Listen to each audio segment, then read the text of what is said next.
ఇప్పుడు మన మణికంఠ గారు ప్రమాణ స్వీకారం చేయబోతున్నారు.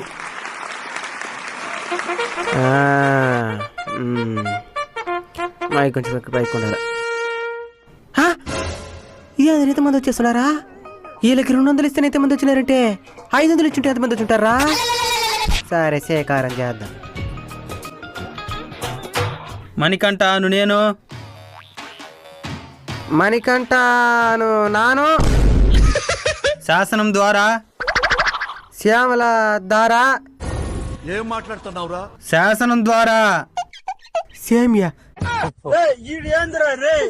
శాసనం ద్వారా,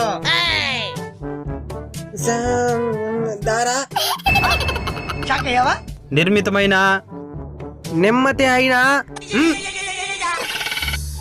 భారత రాజ్యాంగం పట్ల, భారత రాజమ్మ పొట్ట, రాజమ్మ పొట్ట ఆమె